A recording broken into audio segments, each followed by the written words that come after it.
बता तुझे आज मेरा कौन-सा अंग खाना है? क्योंकि तूने मेरा बता तुझे आज मेरा कौन-सा अंग खाना है? क्योंकि तूने मेरा जीना मुश्किल कर दिया है। या आज या तो तू या तो मैं। और ये कहते हुए दनादन चप्पलों से खूब पिटाई करी। जितना मन किया उस औरत का उसने उस आदमी को जी भर के पीटा। और उसके साथ ही पीटने के बाद उसने कहा या तो तू आज या तो मैं। इसके अलावा और कुछ नहीं, या तो तू रहेगा या तो मैं रहूँगी। और इसके अलावा मुझे आज यहीं पे जो कुछ है, यहीं पे मुझे आज जो कुछ करना है, यहीं पे करना है। आज के बाद सब कुछ खत्म। और ये कहने के बाद में जब सारे लोग इकट्ठे हो गए वहाँ पे और उस लेडी से ये पूछा गया कि आप क्या चाहती हैं?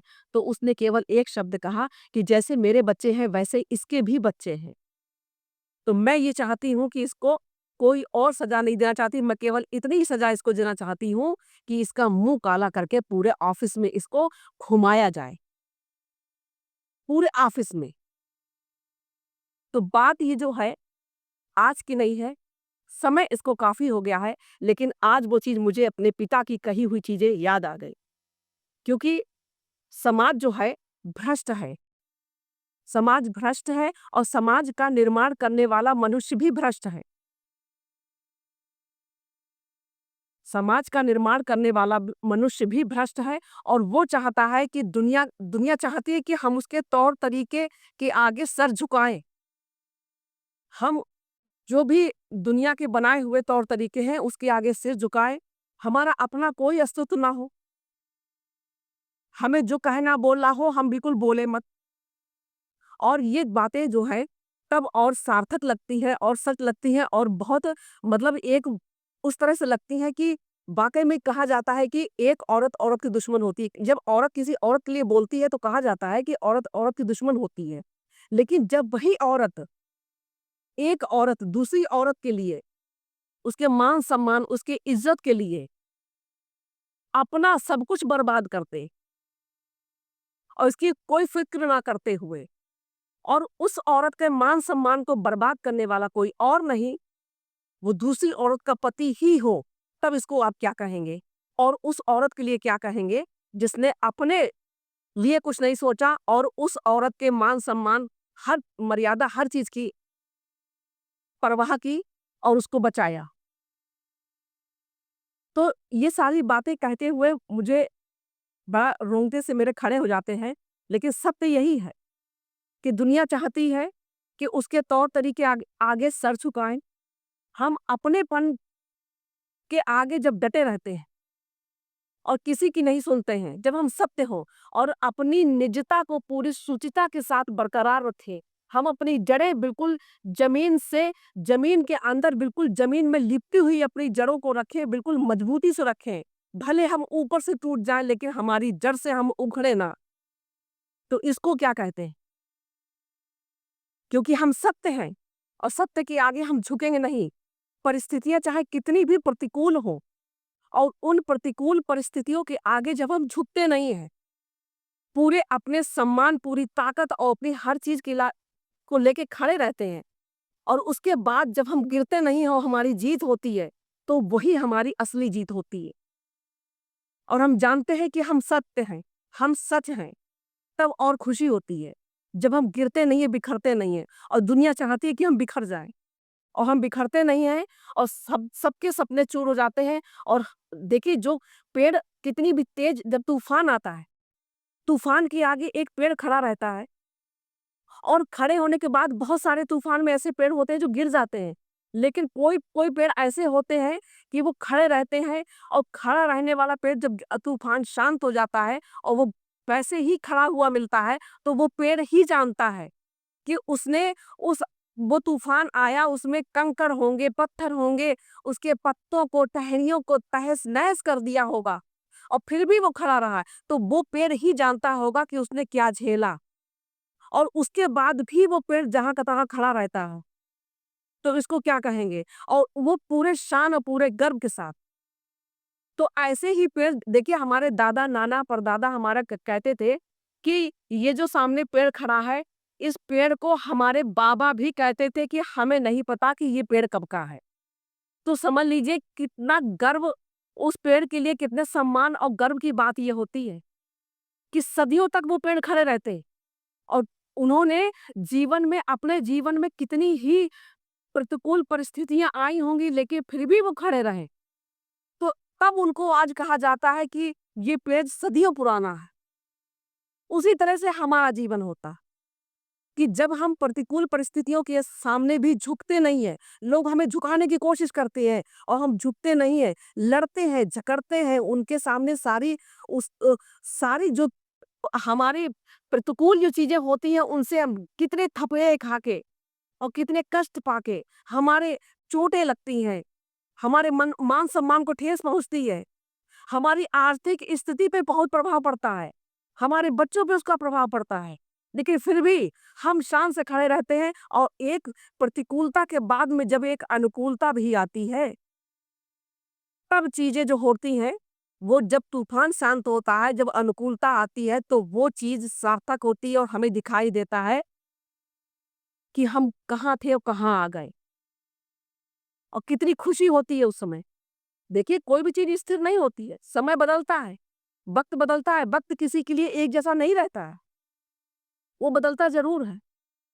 तो उस समय हमें कितनी बड़ी जीत हमारी जीत होती है, लोग हमें झुकाना चाहते हैं। देखिए एक कहावत आपको बताते हैं जो मैंने शुरू में कहा कि उस औरत ने कहा कि आज मुझे आज तू या मैं। तो आपको बताते हैं कि पोस्ट ऑफिस में वो लेडी काम करती थी और उस पोस्ट ऑफिस का जो हेड था वो उस औरत पे हमेशा अपनी नजर गड़ाए रहता था। वो लेडी एक शादीशुदा थी और उन्होंने जो बहुत ऑफिस के लोग थे उनसे ये शिकायत की, तो उनसे ये कहा गया कि आप मेकअप करके मत आया कर। आप समझ रहे हैं ना, सोच रहे हैं ना, सुन रहे हैं ना मेरी बात को कि आप इतना ज्यादा मेकअप करके मत आइएगा। आप मेकअप करके आती है तो लोग आपको छेड़ते हैं, आपके इस तरह गंदे कमेंट करते हैं। उस औरत ने हमेशा ये बात कही थी ऑफिस में लोगों से कि मैं जब ऑफिस में आती हूँ तो कुछ ऐसे लोग हैं जो मुझे भद्दे कमेंट करते हैं और टॉन्ट मारते हैं और अश्लील गाने गाने लगते हैं। उन्होंने कई बार शिकायत करी, लेकिन अंत में जब वो परेशान हो गई तो उन्होंने उस हेड को पीटा, चप्पलों से पीटा।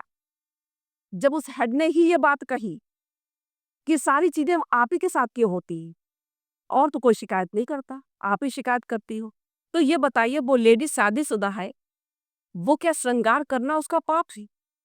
वो श्रृंगार करके अगर ऑफिस जाती है और श्रृंगार क्या इतना करती होगी? ऑफिस में जाने वाली कोई एक लेडी कितना श्रृंगार कर सकती है?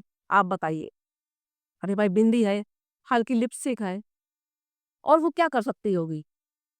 क्रीम पाउडर, यही सब, और क्या, इससे ज्यादा तो नहीं। तो उसके लिए ये कहा गया। कुछ समय बाद उस लेडी का हस्बैंड थे एक्सपायर हो जाते हैं। सुनते रहिए मेरी कहानी, एक्सपायर हो जाते हैं। उसके बाद में उनको बहुत तकलीफें झेलनी पड़ी अपने बच्चे अपने परिवार को देखने के लिए। अब कोई औरत अपना कोई नौकरी तो छोड़ नहीं देगी, क्योंकि वही उनका अब एक मेन था। पहले भी करती थी लेकिन अब तो वो और परिस्थिति मतलब दूसरी स्थिति दूसरी आ गई तो वो छोड़ तो सकती नहीं नौकरी। तो तब भी उनके साथ में यही रवैया हुआ। तब उन्होंने कहा कि तब तो मैं श्रृंगार करके आती थी और आज मैं कौन सा श्रृंगार करे हूँ, तब भी मेरे साथ वही है, तब भी मेरे साथ वही रवैया अपनाया जा रहा है। तब उनसे नहीं रहा गया तो उन्होंने चप्पलों से कुटाई कर दी। और आपको बताते हैं कि जिस लेडी ने उनके मान सम्मान हर चीज की इज्जत की और उसको बचाया, तो वो उस औरत का ही वो हस्बैंड था। और उन्होंने ये बात कही, ये उन्होंने शिकायत करी जाके, उनके उनकी जो मिसेस थी उनसे शिकायत करी थी जाके कि समझा लीजिए इनको, अपने हस्बैंड को, मेरे साथ ऐसी-ऐसी बदतमीजी करते हैं। तो उस लेडी ने कहा कि तुम कैसी औरत हो? अपने मान-सम्मान की इज़्ज़त नहीं कर सकती? अपने मान-सम्मान को तुम बचा नहीं सकती खुद? तुम इतनी कमज़ोर हो? बचाओ जाके। मेरी तरफ से कोई शिकायत नहीं होगी तुम्हारे लिए, कोई शिकायत नहीं होगी। तुम अपने मान-सम्मान की रक्षा खुद कर सकती हो तो करो। मेरी बात को आप लोग सुनते जाइएगा। उस लेडी ने ये कहा तो जब उस औरत ने ये चीज़ समझाने उनको उनके समझाने के बाद भी ये उस लेडी ने इस तरह से कहा, तो उन्होंने फिर चप्पलों से उसकी कुटाई कर दी, हैं? और उसके बाद में जिसकी कुटाई करी, उसी की जो मतलब वाइफ़ थी, उन्होंने शादी के 22 साल बाद अपने हस्बैंड से तलाक ले लिया। अब आप ये समझिएगा कि जो घटना वहाँ ऑफ़िस में हुई सी चप्पलों की कुटाई हुई थी चप्पलों से, वो पहली घटना ऐसी नहीं होगी।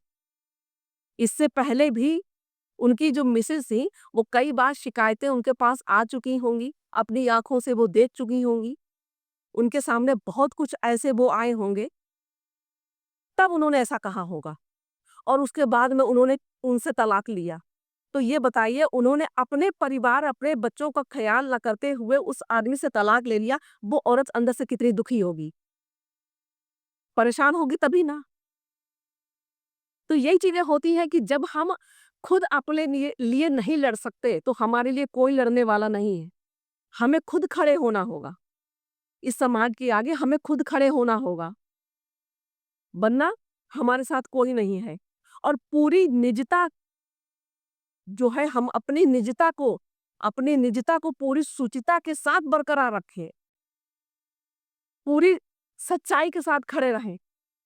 जब भी हमारे ऊपर कोई ऐसी विपदा समझ लीजिए एक विपदा ही होती है, हमारे ऊपर ऐसा होता है, तो हमें खुद को बचाना होता है और बहुत कुछ चीज़ें देखते हुए अपने आप को बचाना होता है। लेकिन कभी-कभी देखिए मैं यहाँ पे ये नहीं कहूँगी, बिल्कुल नहीं कहूँगी कि आप खुद अपनी अब देखिए कहीं हम फँस गए, 4 अकेले तो एक औरत पे एक मर्द बहुत भारी होता है और 4 वहाँ पे 2-4 मर्द आ गए, आप चारों तरफ से घिर गई, तो मैं ये आप लड़ सकती हैं वहाँ तक लड़िए, आप भागिए, खुद को बचाइए, मार सकती हैं तो मारिए, जो कर सकती है वो करिए। लेकिन उसके बाद में आप ऐसा नहीं मैं कह सकती हूँ, ना कहूँगी कि आप अपनी वहाँ पे जान ही दे दें।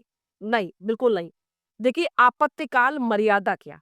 समझते जाइएगा, आपत्तिकाल मर्यादा क्या? आपत्ति के समय हम ये नहीं देखेंगे कि मेरी जान जा रही है या कुछ हो रहा है, लेकिन उस समय हमें अपनी जान को भी बचाना होता और हम अपनी जान को बचाएँगे। देखिए, कभी-कभी ऐसा होता है कि हम अपनी जान हमें अपनी मर्यादा, अपनी इज़्ज़त को दाँव पे लगा के खुद को बचाना होता है। लेकिन उसके बाद में देखिए एक बार ऐसा हुआ था कि एक औरत पे 3-4 मर्दों ने जब अटैक किया, तो वो समझ गई कि अब मैं इनसे बच नहीं पाऊँगी। मेरी चीज़ को समझिएगा, सोचिएगा और सुनते जाइएगा। उसने सोचा कि मैं यहाँ पे अपने आप को नहीं बचा पाऊँगी, तो उसने समर्पण कर दिया। उसने अपने आप को उनके हवाले कर दिया और उसके बाद में आप सोचिए उसके बाद में उसका क्या हुआ होगा? यदि आप पूरी तरह से उन सबसे लड़ती रहेंगी, तो वो आपके साथ सब कुछ करेंगे, आपके शरीर का क क्या हश्र होगा, आपकी इज़्ज़त का क्या हश्र होगा, ये तो आप अच्छी तरह जानती हैं। लेकिन जब आप समझे कि हम यहाँ पे नहीं बच पाएँगे, तो उस औरत ने खुद को समर्पित कर दिया, समर्पण कर दिया वहीं पे। उसके बाद में जो करना था उन्होंने किया और उसके बाद में पूरे प्रमाण पूरे उसके साथ में उसने एक-एक को जेल भिजवाया। अब ये तो मैं ये तो आप खुद ही समझते होंगे कि इतना सब कुछ करने के बाद में क्या उस औरत का जीवन जो बचा हुआ जीवन था, वो पूरे मान-सम्मान के साथ या समाज में बड़े बड़े उसके साथ में उसने जिया होगा? नहीं जिया होगा। बिल्कुल नहीं जिया होगा, क्योंकि उसने उस समय खुद को तो बचा लिया था। लेकिन समाज इतना गंदा है कि उसने उसकी एक भी उसको छोड़ा नहीं होगा कि इसके साथ 4-4 मर्दों ने गलत किया था। तो समाज जो है वो हर तरह से इतिहास भी गवाह है कि जिसने सिर उठाया उसका सिर कुचला गया। जिसने सिर उठाया उसका सिर कुचला गया और कुचला जाता है। तो औरत के साथ में वही मर्द जो होता है, औरत क्या है? औरत केवल खाना बनाने के लिए है और खुद को मर्द को सौंपने के लिए है। परमेश्वर की सेवा करो, बस इतना ही है उसका। मान लो इतना भी है, फिर भी तो उसको सम्मान वो नहीं मिल पाता, जो उसको चाहिए। तो आप ही बताओ कि कैसे एक औरत का वही मर्द जो है शोषण करता है। वही मर्द जो है उसको पहना-ओढ़ा के पत्नी कहता है और हर तरह से उसको वो करता है और 4 लोगों के सामने बड़ी-बड़ी मारता है, लेकिन वही मर्द उसका शोषण भी करता है। और जब पत्नियाँ उग्र हो जाती हैं और अपना कदम ऐसा उठाती हैं जो समाज को लगता है कि बहुत भयानक, बहुत भयभीत करने वाला, जो जो कि अभी कुछ समय पहले ऐसे जो 2-4 केस हुए हैं, 2-4 केस ऐसे हुए हैं, तो उसमें जो है पुरुष वर्ग बिल्कुल भयभीत हो गया था। तो औरत क्या करे? खुद को बचाए, वो खुद ही उस पे हमला होता है और खुद ही उसको फिर बाद में वही मर्द जो है, वो उसको दोषी ठहराता है। तो कहाँ तक वो बचाव करे अपना? ये भ्रष्ट समाज औरत के लिए कभी भी उस तरह से एक पक्षपात वाली बात करता है। कभी भी औरत के लिए वो एक न्याय की बात नहीं कर सकता, क्योंकि ये पुरुष प्रधान समाज है। तो यहाँ पे हम आप मेरा कहना है कि आपको अपने आप को बचाना होगा, अपनी निजता को पूरी शुचिता के साथ में, अपनी जड़ें बिल्कुल मजबूत करके और हम केवल यहाँ पे बच्चे पैदा करने के लिए या हम केवल एक परमेश्वर की सेवा करने के लिए, यही सब करने के लिए नहीं आए हैं। हाँ, हम तब करेंगे, हम मना नहीं करते, हम करेंगे, लेकिन हमारे जो अधिकार हैं, हमारा मान-सम्मान, हमारी इज़्ज़त, हमारी आबरू, इस पे कोई उँगली ना उठाए। यानी आप ही हम पे हमला करो और आप ही बाद में हमें दोषी ठहराओ। ये कहाँ का न्याय है? ये तो कहीं का न्याय नहीं।